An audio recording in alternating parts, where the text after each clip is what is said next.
Manisha case में हर रोज नए नए खुलासे हो रहे हैं। पिछले 15 दिनों से सीबीआई लगातार जांच में जुटी हुई है और उन सभी पहलुओं की पड़ताल कर रही है जो किसी न किसी रूप में मनीषा से जुड़े रहे हैं। 15 दिन की इस सख्त जांच और गवाहों से बार बार की गई पूछताछ के बाद कई ऐसे सच सामने आए हैं जिनके बारे में अब तक किसी को कुछ पता नहीं था। हर गवाह से 2-2, 3-3 बार पूछताछ की जा चुकी है, लेकिन इस जांच में जो खुलासे सामने आए हैं उसने हर किसी को हैरान कर दिया है। आखिर किन किन लोगों से पूछताछ की गई? क्या सच में वो राज सामने आ गया है जिसकी सबको तलाश थी? क्या सीबीआई ने मनीषा के कातिल की गर्दन दबोच ली है? नर्सिंग कॉलेज से कौन कौन से सबूत मिले और असली कातिल कौन है? ये सब जानने से पहले अगर आप भी चाहते हैं कि मनीषा को इंसाफ मिले तो इस वीडियो को अंत तक जरूर देखिए और कमेंट में लिखिए we want justice for Manisha, ताकि लोग कमेंट पढ़कर देख सकें कि आज भी हम मनीषा के साथ खड़े हैं। मनीषा केस में सीबीआई पिछले 15 दिनों से लगातार जांच पड़ताल कर रही है, लेकिन लोगों के मन में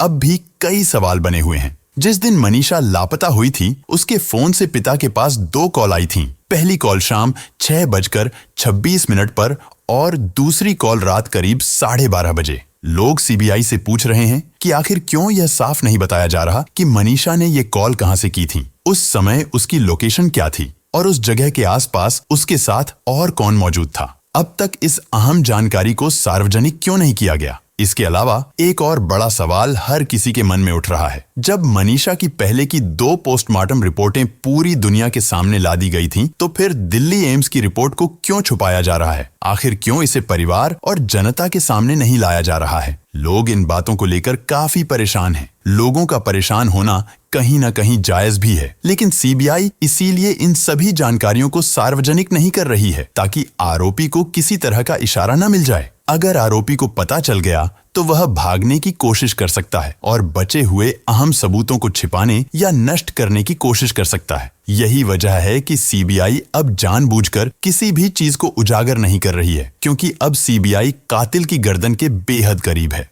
इसलिए हम सभी का फर्ज बनता है कि हम सीबीआई को बिना किसी दबाव के शांतिपूर्वक अपना काम करने दें। अब सिर्फ सीबीआई ही है जो मनीषा को न्याय दिला सकती है। जब से मनीषा की हत्या हुई है तभी से लोगों की निगाहें सबसे ज्यादा नर्सिंग कॉलेज पर टिकी हुई थीं। लोगों का साफ कहना था कि इस निर्मम हत्या के पीछे कहीं न कहीं उसी कॉलेज का हाथ है, लेकिन हैरानी की बात यह रही कि पुलिस ने इतने दिनों तक उस कॉलेज में कदम तक नहीं रखा। यही वजह थी कि लोगों का शक और गहराता चला गया और कॉलेज पर संदेह और भी पुख्ता होता गया। कई लोगों ने तो यहाँ तक दावा किया कि नर्सिंग कॉलेज किसी प्रभावशाली विधायक से जुड़ा हुआ है। आरोप लगाए गए कि राजनीतिक दबाव के कारण ही पुलिस ने वहाँ की दीवारों के भीतर झांकने तक की हिम्मत नहीं दिखाई। चारों तरफ चर्चा यही थी कि अगर कॉलेज की परतें खोली जाएं तो हत्या का असली राज बाहर आ सकता है। आखिरकार सीबीआई ने मोर्चा संभाला और सीधे नर्सिंग कॉलेज पहुंचकर उसकी हर परत को खंगालना शुरू कर दिया। बढ़ते दबाव और संदेह को देखते हुए पहली बार जब सीबीआई कॉलेज पहुंची तो माहौल बिल्कुल सामान्य था।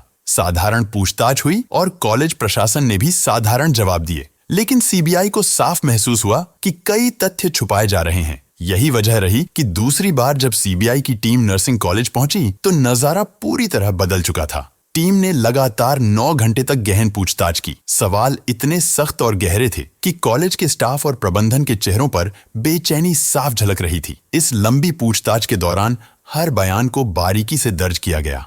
सिर्फ लिखित रिकॉर्ड ही नहीं रखा गया, बल्कि पूरी पूछताछ की वीडियोग्राफी भी करवाई गई। सीबीआई का मकसद बिल्कुल साफ था। अगर कॉलेज प्रशासन बाद में अपने बयान से मुकरने की कोशिश करे तो वीडियो सबूत से उनकी असलियत सामने लाई जा सके। इस सख्ती ने कॉलेज के अंदर छिपे कई राजों को बाहर निकालने का रास्ता खोल दिया है। सीबीआई टीम ने सीधे सीधे उन सवालों से शुरुआत की जिनके जवाब सबसे अहम थे। हत्या वाले दिन कॉलेज में कौन कौन मौजूद था, किस किस ने मनीषा को देखा और कॉलेज प्रशासन ने जांच के शुरुआती दिनों में पुलिस को सीसीटीवी फुटेज क्यों नहीं सौंपी। इसके साथ ही सीबीआई ने कॉलेज प्रबंधन से यह भी सख्त सवाल किया कि जब 11 अगस्त को मनीषा के पिता खुद कॉलेज पहुंचे थे तो उस समय उन्हें सीसीटीवी फुटेज क्यों नहीं दिखाई गई। सीबीआई ने उन 3 व्यक्तियों से भी कड़ी पूछताछ की जिनके बारे में मनीषा के पिता ने बताया था कि वे उस रात नशे की हालत में थे। सीबीआई ने इन तीनों गार्ड्स को घंटों तक अलग अलग बैठाकर पूछताछ की। उनके बयानों को लिखित के साथ साथ वीडियोग्राफ भी किया गया ताकि बाद में कोई मुकरने की कोशिश करे तो सच सामने लाया जा सके। इसके बाद स्टाफ से एक एक कर सवाल पूछे गए। क्या मनीषा को किसी बहाने कॉलेज के भीतर बुलाया गया था? उस दिन किन कमरों के दरवाजे बंद थे और क्यों? और क्या कॉलेज प्रशासन पर ऊपर से कोई दबाव था जिसकी वजह से कई तथ्य छुपाए गए? सीबीआई ने यह भी जानना चाहा कि आखिर इस केस में पुलिस को गुमराह करने की कोशिश किसके कहने पर हुई और क्या कॉलेज का किसी विधायक या बड़े नेता से सीधा संबंध है। करीब 9 घंटे तक चली इस गहन पूछताछ के दौरान हर बयान को न सिर्फ लिखित तौर पर दर्ज किया गया बल्कि कैमरे में भी रिकॉर्ड किया गया ताकि बाद में कोई अपने बयान से मुकरने की कोशिश करे तो उसका सच सामने लाया जा सके। इस सख्त पूछताछ का असर साफ दिखाई दिया। कॉलेज के स्टाफ और प्रबंधन के चेहरों पर बेचैनी झलकने लगी। कई लोगों के बयान आपस में टकरा गए और हाव भाव से साफ हो गया कि नर्सिंग कॉलेज की 4 दीवारी के भीतर कुछ ऐसा जरूर छुपा है जिसे अब तक बाहर नहीं आने दिया गया था। 9 घंटे की लंबी पूछताछ इस बात का साफ संकेत है कि सीबीआई के हाथ कुछ पक्के सबूत लगे हैं। ऐसे सबूत जिनसे यह साफ हो रहा है कि कॉलेज प्रशासन या स्टाफ ने अब तक कई सच्चाइयां छुपा रखी थीं। सीबीआई को यकीन है कि इन बयानों और सबूतों से हत्या की असली गुत्थी खोलने में मदद मिलेगी। सीबीआई अब केस सुलझाने के बेहद करीब पहुंच चुकी है। लगातार जुटाए गए सबूत, कॉलेज स्टाफ के उलझे हुए बयान और पूछताछ के दौरान सामने आई नई जानकारियां इस मामले की गुत्थी को धीरे धीरे सुलझा रही हैं। जांच एजेंसी को भरोसा है कि जल्द ही असली गुनहगारों के चेहरे बेनकाब होंगे और मनीषा को न्याय दिलाने का रास्ता साफ हो जाएगा। सीबीआई मनोवैज्ञानिकों की मदद से मनीषा की मानसिक स्थिति को समझने की कोशिश कर रही है। उसकी सोच, व्यवहार और हाल के दिनों में आए बदलावों को लेकर उसके जानने वालों से बातचीत की जा रही है। पड़ोसी, दोस्त, स्कूल और कॉलेज के साथी जिन लोगों से मनीषा की जान पहचान थी, सभी से सीबीआई पूछ रही है कि मनीषा कैसी थी, फोन पर कैसे बात करती थी, क्या आपने उसे कभी डरते, रोते या बिलखते देखा। ये सारी जानकारियां मनोवैज्ञानिकों तक पहुंचाई जा रही हैं और मनोवैज्ञानिक सीबीआई को बता रहे हैं कि उस समय मनीषा की मानसिक स्थिति कैसी रही होगी। इस प्रक्रिया से सीबीआई को यह समझने में मदद मिल रही है कि घटना वाले दिन उसके साथ क्या हो सकता है और उसके व्यवहार में क्या बदलाव आए थे। यह मामला इतने दिनों से चल रहा था लेकिन अब तक लाइब्रेरी का नाम कहीं सामने नहीं आया था। न मनीषा के पिता ने कभी इसका जिक्र किया, न ही गांव वालों ने बताया कि मनीषा पढ़ाई के लिए लाइब्रेरी भी जाया करती थी। लेकिन अब सीबीआई ने इस लाइब्रेरी की पूरी पोल खोलकर रख दी है। जिस लाइब्रेरी में मनीषा प्रतियोगी परीक्षाओं की तैयारी करने जाती थी, जो दीगावा मंडी में स्थित है, वहां भी सीबीआई की टीम पहुंची और करीब 3 घंटे तक पूछताछ की। लाइब्रेरी के संचालक से गहन सवाल जवाब किए गए। इसके साथ ही सीबीआई ने मनीषा की सहेलियों और वहां मौजूद कई लड़कों से भी पूछताछ की। इस पूछताछ से एक बार फिर साबित हो गया कि सीबीआई इस केस की हर एक परत को खोलने के लिए कोई कसर नहीं छोड़ रही। मनीषा केस को शुरू से ही स्थानीय पुलिस ने आत्महत्या बताने की कोशिश की थी।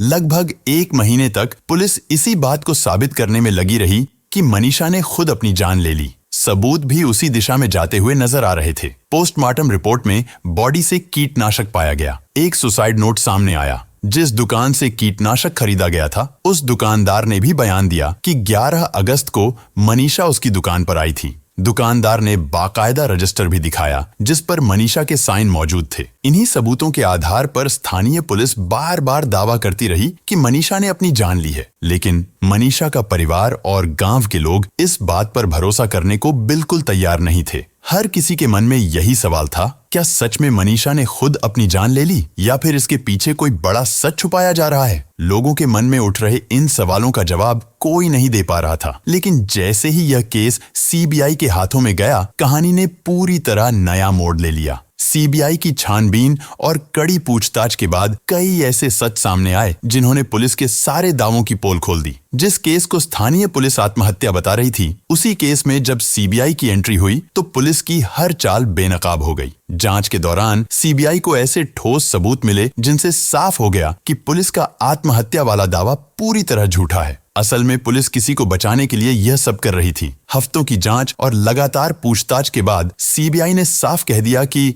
यह आत्महत्या नहीं बल्कि हत्या है, और यह हत्या भी एक बंधक बनाकर की गई क्रूर वारदात है। लेकिन अब सबसे बड़ा सवाल उठ खड़ा हुआ है, आखिर स्थानीय पुलिस क्यों बार बार आत्महत्या की कहानी बना रही थी? क्यों अलग अलग पोस्टमार्टम रिपोर्ट सामने आई? और क्यों शुरुआत से ही जांच को गुमराह किया जा रहा था? अब सवालों के घेरे में सिर्फ आरोपी ही नहीं, बल्कि पोस्टमार्टम करने वाले डॉक्टर, जांच करने वाले पुलिस अधिकारी और वो सभी लोग भी हैं जिन्होंने इस केस को दबाने की कोशिश की। जिन पुलिस वालों को मनीषा केस में सस्पेंड किया गया है, उनकी भी अब सीबीआई जांच कर रही है। सीबीआई यह समझने की कोशिश कर रही है कि क्या इनकी मिलीभगत सच में मनीषा की हत्या में थी? क्या इन्होंने जानबूझकर सबूतों को कमजोर किया ताकि असली गुनहगार बच निकले? क्या इन्होंने केस को गलत दिशा दी और शुरुआती जांच के दौरान अहम सुरागों को छुपाने की कोशिश की? या फिर इनकी भूमिका सिर्फ लापरवाही तक सीमित थी या किसी बड़ी साजिश का हिस्सा थी? अब सीबीआई पोस्टमार्टम करने वाले डॉक्टरों की भी जांच कर रही है कि कहीं उन्होंने पैसों के दम पर गलत रिपोर्ट तो नहीं बनाई,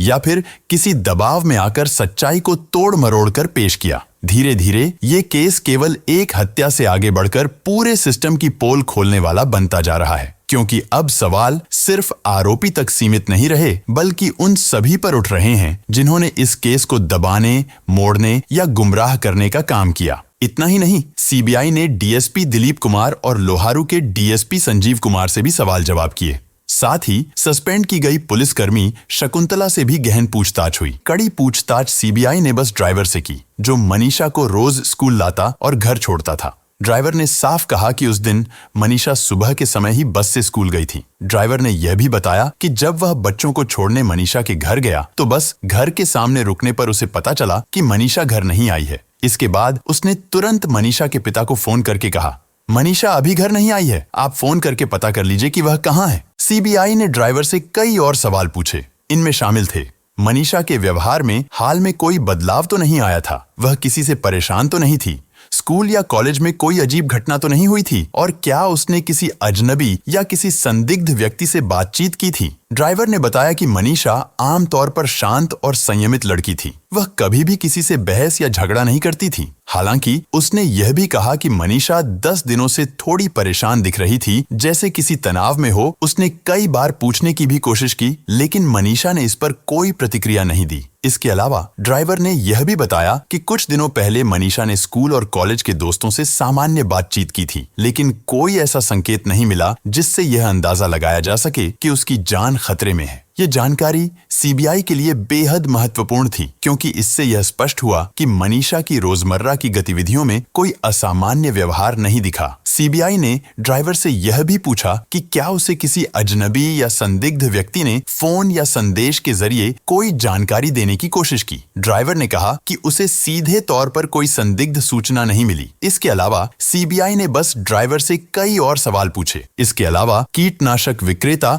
देवेंद्र से भी पूछताछ हुई। देवेंद्र ने बताया कि 11 अगस्त को मनीषा अकेली उसकी दुकान पर आई थी और 1 लीटर कीटनाशक खरीदा था। उसके चेहरे पर कोई डर या घबराहट नहीं थी। इसके बाद वह कहाँ गई, इसकी जानकारी देवेंद्र को नहीं है। सीबीआई ने देवेंद्र की दुकान का रजिस्टर जब्त कर लिया, जिसमें मनीषा की एंट्री दर्ज थी। जांच से यह भी सामने आया कि देवेंद्र कई सालों से हर ग्राहक का नाम और साइन रजिस्टर में दर्ज कराता रहा है। सीबीआई ने आसपास की अन्य कीटनाशक दुकानों का भी निरीक्षण किया। सभी दुकानदार नियमित रूप से रजिस्टर में ग्राहकों की एंट्री और साइन दर्ज करते हैं। इसके अलावा मनीषा के प्ले स्कूल के संचालक से भी सीबीआई ने पूछताछ की। अब तक उनसे 2 बार सवाल जवाब हो चुके हैं। पहली पूछताछ सामान्य रही, लेकिन दूसरी पूछताछ करीब 2.5 घंटे तक चली। यह साफ संकेत है कि सीबीआई को प्ले स्कूल संचालक पर भी शक है। पूछताछ के दौरान सीबीआई ने उनसे मनीषा के व्यवहार, उसकी दिनचर्या और आखिरी बार कब उसे देखा गया, इन सब सवालों पर जवाब मांगे। संचालक ने कुछ सवालों के जवाब दिए, लेकिन कई जगह वे भी उलझते और चुप हो जाते। सूत्रों के मुताबिक सीबीआई ने प्ले स्कूल से जुड़े कुछ दस्तावेज और रजिस्टर भी कब्जे में लिए हैं। इसके अलावा सीबीआई नर्सिंग कॉलेज भी गई, जहां फॉर्म भरने की बात कहकर मनीषा घर से गई थी। वहां सबसे पहले पहुंचकर सीबीआई ने आसपास के दुकानदारों से पूछताछ की, कैमरों की जांच की और कॉलेज प्रबंधक से भी कई घंटे तक पूछताछ की। सीबीआई लगातार उन तमाम पहलुओं की जांच कर रही है जिनके तार मनीषा से जुड़े हो सकते हैं। गांव के कई लोगों से पूछताछ हो चुकी है और कुछ नए गवाह भी सामने आए हैं, जिन्होंने अब तक चुप्पी साध रखी थी। सीबीआई को संदेह है कि घटना वाले दिन मनीषा की गतिविधियों में कुछ ऐसा था जो अब तक सामने नहीं आ पाया है। जांच इस बात पर केंद्रित है कि उस दिन वह किन लोगों के संपर्क में आई और किन हालातों में वह आखिरी बार देखी गई। सीबीआई अब तक मनीषा के पिता संजय से 3 बार पूछताछ कर चुकी है। सीबीआई अब मनीषा के पिता के बैंक अकाउंट और वित्तीय लेन देन की भी गहन जांच कर रही है। इसका मकसद यह पता लगाना है कि कहीं इस मामले से जुड़े कोई छिपे हुए पैसों के लेन देन तो नहीं हुए और क्या इस मामले में किसी तरह की वित्तीय साजिश शामिल तो नहीं है। इसके अलावा सीबीआई ने सबसे पहले मनीषा का शव देखने वाले ईश्वर से दोबारा पूछताछ की। इस बार ईश्वर को सीधे घटना स्थल पर बुलाकर सवाल किए गए। दरअसल सीबीआई का मकसद साफ है, अगर कोई अपने बयान बदलने की कोशिश करता है तो उसका झूठ तुरंत पकड़ में आ सके। यही वजह है कि अब तक हुई हर पूछताछ की बाकायदा वीडियोग्राफी करवाई जा रही है ताकि आगे कोई भी सच छिपा न सके। सीबीआई एक एक कड़ी को जोड़ रही है, हर राज से पर्दा उठा रही है और हर झूठ को बेनकाब कर रही है। बहुत जल्द ही पूरा सच सामने आएगा और वो चेहरा उजागर होगा जिसने मनीषा की जिंदगी छीन ली। अब बस इंतजार है उस पल का जब इंसाफ की दस्तक होगी और कातिलों का खेल खत्म होगा। यह जांच अब एक ऐसे मोड़ पर पहुंच चुकी है जहां हर उत्तर से ज्यादा सवाल खड़े हो रहे हैं। मनीषा की मौत एक हादसा थी या किसी बड़ी साजिश का हिस्सा, इसका फैसला अब आने वाले दिनों की जांच तय करेगी। जिस तेजी और गंभीरता से सीबीआई इस केस की जांच कर रही है, उसे देखकर यही लगता है कि बहुत जल्द इस हत्याकांड का सच पूरे देश के सामने होगा। अगर अब तक आपको इस कहानी के बारे में कुछ भी नहीं पता है तो आगे इस वीडियो को देखें, क्योंकि यहाँ से इस पूरी घटना के बारे में शुरुआत से और पूरे डिटेल्स में बात की गई है कि क्या कुछ हुआ था। हरियाणा के भिवानी की एक गरीब परिवार की बेटी मनीषा, उम्र महज 19 साल, प्ले स्कूल में टीचर थी और सपना था नर्सिंग ऑफिसर बनने का। 11 अगस्त को मनीषा प्ले स्कूल की छुट्टी होने के बाद सिंघानी के आइडियल नर्सिंग कॉलेज में बीएससी नर्सिंग का फॉर्म भरने जाती है, लेकिन शाम तक भी घर नहीं लौटी। मनीषा के परिजन परेशान हो रहे थे कि उनकी बेटी कहाँ रह गई, लेकिन तभी शाम 6:26 पर उसके मोबाइल से पिता के फोन पर 10 सेकंड की घंटी बजती है, लेकिन फिर उसका नंबर बंद हो गया। पिता घबराकर नर्सिंग कॉलेज पहुंचे, गार्ड से पूछा, लेकिन गार्ड ने कहा ये लड़की यहाँ नहीं आई थी। मनीषा के पिता ने सीसीटीवी वीडियो दिखाने की गुजारिश की, लेकिन गार्ड ने कहा कि स्टाफ नहीं है, हम नहीं दिखा सकते। बेबस पिता ने 112 नंबर पर कॉल किया, पुलिस आई लेकिन औपचारिक पूछताछ कर चली गई। लेकिन जब रात 9 बजे पिता थाने में रिपोर्ट लिखवाने पहुंचे तो उन्होंने पुलिस को पूरी बात बताई, लेकिन पुलिस ने सबसे पहले कहा कि तुम्हारी बेटी की उम्र कितनी है। पिता ने कहा कि वो 19 साल की है। तब पुलिस ने कहा तुम्हारी बेटी 19 साल की है, बालिग है, किसी के साथ पिकनिक मनाने गई होगी या तो किसी के साथ भाग गई होगी। 24 घंटे इंतजार करो, आ जाएगी। सोचिए, जिस पिता की बेटी लापता थी उससे पुलिस ने कहा तुम्हारी बेटी पिकनिक मनाने गई होगी, भाग गई होगी। पिता हाथ जोड़कर बोलते हैं कि मेरी बेटी ऐसा नहीं कर सकती। उस रात पुलिस ने एफआईआर नहीं लिखा। पिता घर आ जाते हैं लेकिन रात दिन अपनी बेटी की तलाश करते हैं। मनीषा का पूरा परिवार परेशान था। गांव के सभी लोग मनीषा को पागलों की तरह ढूंढ रहे थे, लेकिन मनीषा मिल नहीं रही थी। पिता फिर रोते बिलखते लोहारू पुलिस स्टेशन जाते हैं। पुलिस से कहते हैं कि हमने मनीषा को हर जगह ढूंढा लेकिन उसका कहीं पता नहीं चल रहा। एफआईआर तो दर्ज कर ली गई, लेकिन इसके बाद भी पुलिस ने कोई ठोस कदम नहीं उठाया। न ही ये पता लगाया गया कि मनीषा के गायब होने के समय उसकी आखिरी लोकेशन कहाँ थी, और न ही पुलिस ने मनीषा को ढूंढने की कोई गंभीर कोशिश की। एफआईआर के नाम पर सिर्फ खानापूर्ति की गई। परिवार और गांव वाले मनीषा को हर जगह ढूंढ रहे थे, लेकिन तभी 13 अगस्त की सुबह करीब 9 बजे मनीषा के पिता के पास लोहारू पुलिस थाना की एएसआई शकुंतला का फोन आता है। एएसआई शकुंतला बताती हैं, सिंघानी में एक लड़की की डेड बॉडी मिली है, आप आकर देख लीजिए। परिजन जब उस जगह पहुंचे तो लाश को देखकर उनके रोंगटे खड़े हो गए। देखने से लग रहा था कि उसके चेहरे को तेजाब से जलाया गया था। ये दृश्य जिसने भी अपनी आंखों से देखा उसकी रूह कांप गई। लाश पहचान में नहीं आ रही थी, लेकिन परिवार ने कपड़ों और अन्य चीजों से पहचान की। तब पता चला कि ये लाश मनीषा की है। घर वालों के समझ में आ चुका था कि उनकी बेटी के साथ गलत काम करके उसे मार दिया गया है। पूरे परिवार में चीख पुकार मच जाती है। परिजन और पूरे गांव वाले जगह जगह चक्का जाम कर देते हैं। पुलिस के खिलाफ जमकर नारेबाजी होती है। परिजनों ने आरोप लगाया कि अगर पुलिस समय पर एफआईआर दर्ज करती और जांच करती तो मनीषा आज जिंदा होती। देखते ही देखते आसपास के गांव के लोग भी सड़कों पर उतर आए और नारेबाजी करने लगे। परिजनों का लगातार कहना था कि दुष्कर्म के बाद मनीषा को बेरहमी से मार दिया गया है। परिजनों की मांग थी कि उन्हें इंसाफ चाहिए और दोषियों को फांसी दी जाए। उसके बाद पूरा प्रशासन आता है। लोहारू के एसडीएम भी आते हैं, डिप्टी कमिश्नर भी आते हैं। उन्होंने परिजनों को आश्वासन दिया कि 24 घंटे के अंदर हम मुजरिमों को गिरफ्तार कर लेंगे। लेकिन परिवार ने साफ कहा, जब तक दोषियों की गिरफ्तारी नहीं होगी तब तक अंतिम संस्कार नहीं करेंगे। इसके बाद बॉडी को तुरंत पोस्टमार्टम के लिए भेज दिया गया। भिवानी के सिविल हॉस्पिटल में पोस्टमार्टम किया गया, लेकिन जब रिपोर्ट आई तो परिवार को विश्वास नहीं हुआ। रिपोर्ट सामने आने के बाद मामला और उलझ गया। उन्होंने शव लेने से साफ इनकार कर दिया। धीरे धीरे यह मामला पूरे प्रदेश और फिर देश भर में चर्चा का विषय बन गया। जगह जगह आक्रोश फैलने लगा। गांव से लेकर शहरों तक लोग सड़कों पर उतर आए। सैकड़ों हजारों लोग मोमबत्तियां लेकर सड़कों पर निकले और न्याय की मांग की। परिजनों और ग्रामीणों के विरोध तथा पुलिस पर लापरवाही के आरोपों के बाद हरियाणा सरकार ने लोहारू थाना के 5 पुलिसकर्मियों को निलंबित कर दिया। अशोक कुमार एसएचओ लोहारू प्रभारी, एएसआई शकुंतला, 112 के एएसआई अनूप, कांस्टेबल पवन, एसपीओ धर्मेंद्र। इन 5 पर आरोप था कि मनीषा की गुमशुदगी और बाद की घटना में समय पर कार्रवाई नहीं की गई। इसके अलावा भिवानी के एसपी मनबीर सिंह का तबादला कर दिया गया और आईपीएस सुमित कुमार को नया एसपी नियुक्त किया गया। एसपी का ट्रांसफर और पुलिस अधिकारियों पर कार्रवाई हुई, लेकिन परिवार अभी भी संतुष्ट नहीं था। मनीषा के परिजनों ने पहली पोस्टमार्टम रिपोर्ट पर सवाल उठाते हुए दोबारा पोस्टमार्टम कराने की मांग की। परिजनों का गुस्सा और जनाक्रोश इतना तेज था कि प्रशासन और पुलिस पर भारी दबाव बन गया। जगह जगह हो रहे प्रदर्शन और कैंडल मार्च की वजह से हालात बिगड़ने लगे। आखिरकार बढ़ते दबाव और जनता के गुस्से के सामने हरियाणा के मुख्यमंत्री नायाब सिंह सैनी को भी झुकना पड़ा और दूसरी बार पोस्टमार्टम कराने का आदेश जारी करना पड़ा। मनीषा का दूसरा पोस्टमार्टम पीजीआईएमएस रोहतक में कराया गया। पहली रिपोर्ट में इंसानी हमले का संकेत, जबकि दूसरी रिपोर्ट में जानवरों द्वारा किए गए हमले की बात कही गई। यहीं से विवाद और गहराने लगा। मनीषा के परिजनों ने साफ आरोप लगाया कि पुलिस सच छिपा रही है और आरोपियों को बचाने की कोशिश कर रही है। सबसे बड़ा सवाल उठने लगा कि 2 अलग अलग मेडिकल टीम्स इतनी अलग अलग बातें आखिर कैसे लिख सकती हैं। लेकिन अगले दिन आई विसरा रिपोर्ट में यह स्पष्ट लिखा गया कि मनीषा ने कीटनाशक पेस्टिसाइड पिया था। उसकी बॉडी में कीटनाशक पाया गया, जिसकी वजह से उसकी मृत्यु हुई। पेस्टिसाइड यानी कीटनाशक वही जहर जिसे किसान फसल में कीड़े मारने के लिए इस्तेमाल करते हैं। 5 दिन बाद पुलिस बाकायदा प्रेस कॉन्फ्रेंस करती है और दावा करती है कि उन्हें मनीषा का एक नोट मिला है। पुलिस का कहना था कि मनीषा ने कीटनाशक खाकर अपनी जान दी है। उसके साथ किसी तरह का गलत काम नहीं हुआ। पुलिस ने उस नोट की फोटोकॉपी मीडिया में वायरल कर दी और साथ ही एक दुकान का बिल भी दिखाया, जिसमें लिखा था कि मनीषा ने वहीं से कीटनाशक खरीदा था और बाकायदा सिग्नेचर भी किया था।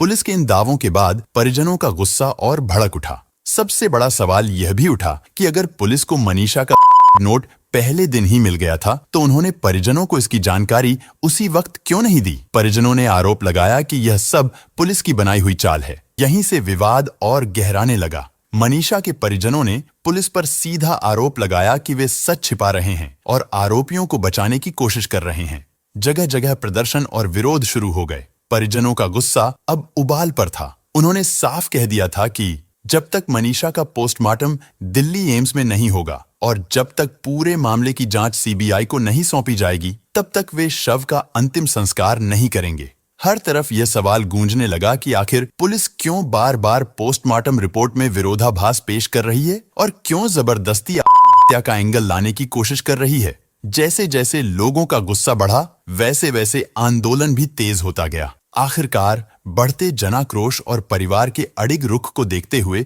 सरकार को दखल देना पड़ा। शव कई दिनों तक रखा रहा, जिससे पूरे माहौल में तनाव और गहराता गया। दबाव बढ़ने पर सरकार को मजबूरन मनीषा का तीसरी बार पोस्टमार्टम दिल्ली एम्स में कराना पड़ा। उच्च स्तर की बैठक हुई और केस को सीबीआई के हवाले कर दिया गया। जब परिवार की दोनों मांगें पूरी हुईं, तब 21 अगस्त को मनीषा का अंतिम संस्कार पूरा हुआ। लेकिन आपको क्या लगता है, क्या सीबीआई मनीषा के कातिलों को सच में सजा दिला पाएगी या यह मामला भी समय के साथ दब जाएगा? अपनी राय कमेंट में जरूर लिखें।